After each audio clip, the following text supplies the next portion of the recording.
Olá.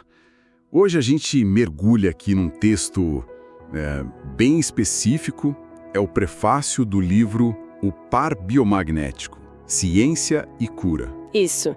E o interessante, né, é que não é do autor principal, o Dr. Isaac Góes Duran. Exato.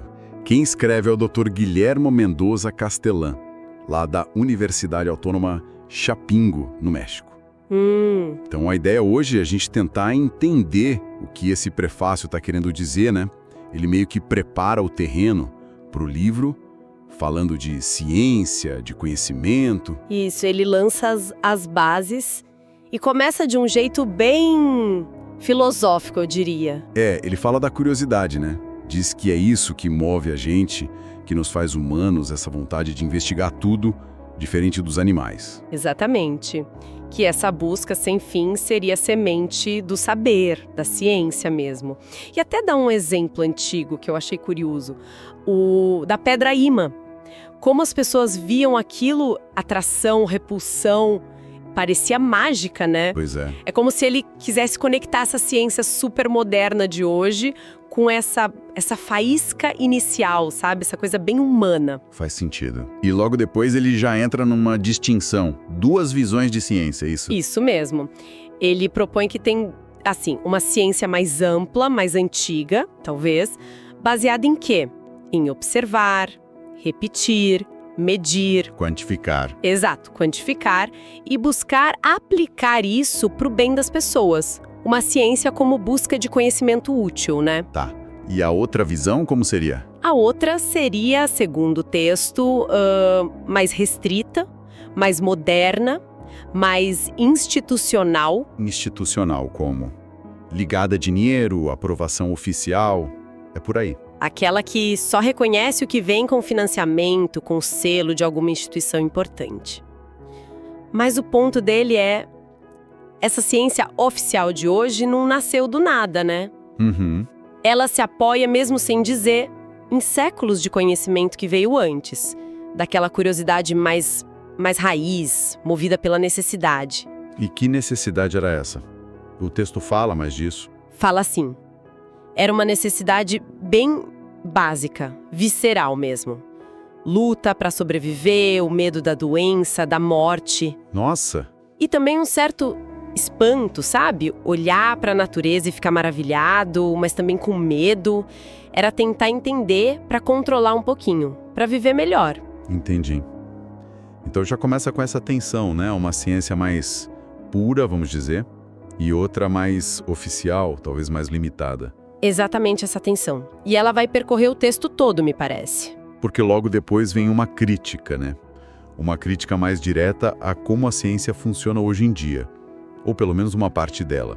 Isso. O argumento é que ideias já estabelecidas, tipo dogmas mesmo, sabe? E principalmente grana, interesses econômicos, podem acabar bloqueando conhecimentos que não se encaixam, mesmo que sejam importantes. E aí ele usa o magnetismo como grande exemplo. O magnetismo de novo. Ele diz que os efeitos na gente são inobjetáveis. É isso? Inegáveis. Inobjetáveis, isso. Que na prática não dá para negar.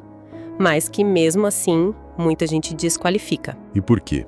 Só porque não está no script oficial? Basicamente, porque quem critica, segundo o prefácio, muitas vezes nem conhece a fundo. Desqualifica porque foge do que a moderna oficialidade aceita. É uma crítica bem clara a uma certa ortodoxia científica, sabe? Que pode acabar virando um freio, né? Impedindo que coisas novas que surgem fora dos grandes centros sejam vistas. Exato. A crítica não é a ciência em si, mas a um sistema que pode ficar rígido demais, que protege o que já existe em vez de buscar o novo. Entendi. E a partir dessa crítica, o que ele propõe? Mentes abertas. Isso. É uma defesa forte da necessidade de ter a mente livre, sem preconceito, sem o que ele chama de amarras ideológicas. Marras ideológicas. Pesado. Sim. Ele argumenta que só assim, com essa liberdade, dá para ver o valor de estudos que são diferentes, que não seguem a cartilha dos interesses econômicos. É quase um chamado para a gente fugir do que ele diz ser Esquemas obsoletos de uma ciência a serviço do consumismo. Ciência a serviço do consumismo. É forte mesmo. E qual seria a alternativa?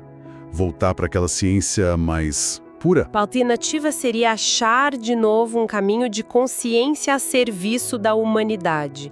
Ele reforça qual deveria ser o objetivo real da ciência, na visão dele, claro. Que seria? Aprender a controlar, a reproduzir a natureza, sim, mas para resolver problemas reais das pessoas, para ter uma vida melhor, mais saúde, mais conforto para todo mundo, e não só gerar produto para vender, entende? É uma visão idealista, talvez, mas que serve bem para contrastar com a crítica que ele fez. Com certeza. E ele continua nessa linha, falando dos limites da ciência. Tipo, a gente avançou muito, mas não domina tudo, né? Não mesmo. A natureza ainda manda e a gente continua sendo bicho, né? Biologia pura. Vulnerável a micróbios, ao ambiente. E ele até diz que talvez o maior problema sejamos nós mesmos. Nossos conflitos, nossas emoções negativas. Isso é interessante. Tira o foco só do externo, né? Totalmente. E aí vem uma ideia bem provocadora. Ele sugere que, em vez de tentar exterminar a doença, lutar contra micróbio, como se fosse guerra... O que ele sugere, então? Talvez o mais inteligente fosse buscar uma convivência harmônica com tudo que é vivo. É uma virada de chave, né? De guerra para coexistência. Nossa, radical. E os conflitos internos, como entram nisso? A negatividade que ele falou. Entram como algo que quebra essa harmonia. Sentimento ruim, pensamento negativo, estresse, tudo isso, ele diz, mexe com o equilíbrio do corpo, com a homeostase. Homeostase. Aquele equilíbrio interno natural do corpo, né? Isso, a capacidade de se manter estável por dentro, apesar do que acontece fora. Então a ideia é que a mente e as emoções afetam diretamente nossa saúde física, quebram esse equilíbrio vital. Entendi. E isso prepara o terreno para mais crítica, imagino. A como a ciência oficial lida com esses desequilíbrios todos. Exatamente. O alvo agora é a aposta quase total na química de síntese. Aquela ideia de que a gente ia criar pílula para tudo em laboratório. Para a poluição, para a tristeza, para as doenças, isso. E o prefácio diz, essa aposta foi um erro. Que essas coisas sintéticas, antinaturais, como ele chama, na verdade pioraram as coisas. Criaram mais problema, efeito colateral, dependência, não resolveram a raiz. É um olhar bem crítico para o caminho da medicina convencional e imagino que é aí que entra o Dr. Góes, o autor do livro. Exatamente nesse ponto. Ele é apresentado como aquele tipo de mente inovadora que o prefácio defendeu antes. Alguém que teria visto o fracasso dessa abordagem química e foi buscar outra coisa. Isso. Em vez de insistir no erro, ele teria se voltado para a natureza para achar respostas. Anos de pesquisa, prática clínica, e aí desenvolveu um jeito novo de entender saúde e doença e uma técnica para agir, o par biomagnético. E o objetivo dessa técnica seria o que exatamente? Segundo o prefácio, o objetivo é bem claro. Recuperar tal harmonia orgânica. Usar o biomagnetismo, que o texto defende como natural e eficaz, para corrigir os desequilíbrios no corpo que causam as doenças. A promessa é que funcionaria onde a medicina mais tradicional falhou. A promessa implícita e às vezes nem tão implícita sim é essa, que seria uma alternativa mais natural, talvez mais profunda, para resolver problemas que a química não deu conta. Ele é posicionado como um pioneiro mesmo. É interessante ver como toda a argumentação anterior sobre ciência, natureza, crítica química, tudo isso serve para construir a base para essa técnica, né? Para dar uma legitimidade. Totalmente. É uma construção bem feita nesse sentido. Mas o texto não foge de um ponto-chave, a polêmica. Ele menciona a universidade, a Chapingo, divulgando o trabalho do Dr. Góes. Sim. E o Dr. Mendoza, que escreve o prefácio pela universidade, admite na lata que eles sabem da grande polêmica. Que a técnica causou e ainda causa burburinho. Eles não tentam esconder isso, então? Não mesmo. Pelo contrário, colocam na mesa logo de cara. A universidade apoia a divulgação, mesmo sabendo que desafia muita gente no México e fora. O que levanta uma questão interessante sobre o papel da universidade, né?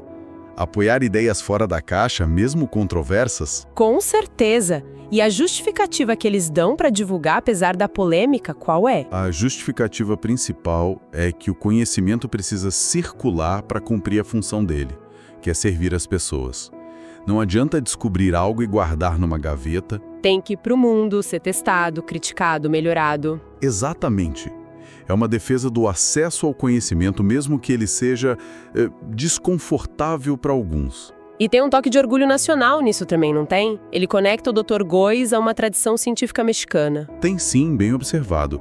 O trabalho dele é chamado de Transcendental Avance da Ciência Mexicana.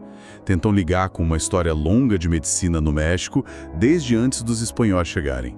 Ah, então não é só uma inovação isolada, é parte de uma linhagem, digamos assim. Isso. Apresentam como prova da capacidade do México de estar na vanguarda científica, mesmo com a polêmica toda.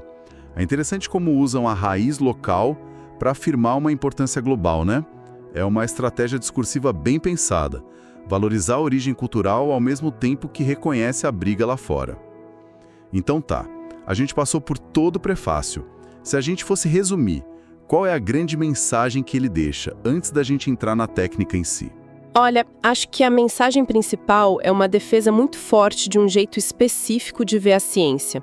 Um jeito que valoriza a curiosidade lá do começo, observar a natureza e usar o que se aprende para ajudar as pessoas acima de tudo.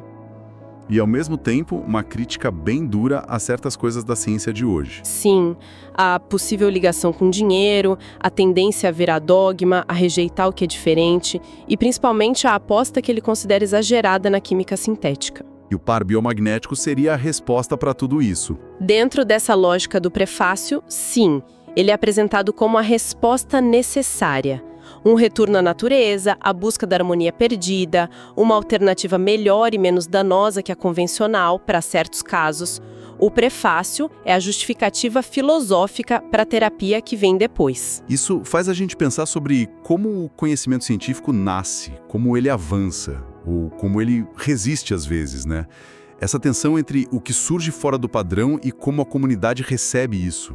É velho como a própria ciência, eu acho. Com certeza é. E o prefácio coloca o par biomagnético bem aí, nesse lugar de tensão. Fala que é inovador, transcendental, mas admite a grande polêmica. Quase um convite para a gente pensar. Como é que a gente avalia ideias novas? Principalmente as que desafiam o que a gente já acredita. Exato. Será que os critérios da moderna oficialidade, como ele chama, são os únicos que valem? Ou tem espaço para olhar para outras coisas, tipo tradições antigas, observações que a ciência ainda não explicou direito? O texto claramente puxa para a segunda opção, né? Sim, a inclinação dele é clara. É um apelo por mais abertura. Mesmo que gere controvérsia. O desafio para quem lê e talvez para a ciência em geral é achar o ponto certo, né? Como manter o rigor, o pé atrás, que é importante para a ciência. Sem fechar a porta para algo que pode ser revolucionário só porque não cabe no modelo atual. É difícil. É, realmente uma questão complicada e que está sempre aí. Bom, com essa reflexão sobre inovação, tradição, polêmica e como a gente valida o conhecimento, acho que a gente fecha essa análise do prefácio, né? Fechamos, deu bastante pano para manga, sem dúvida. Com certeza, fica aí a provocação para a gente pensar nos nossos próprios filtros quando a gente encontra diferentes formas de saber.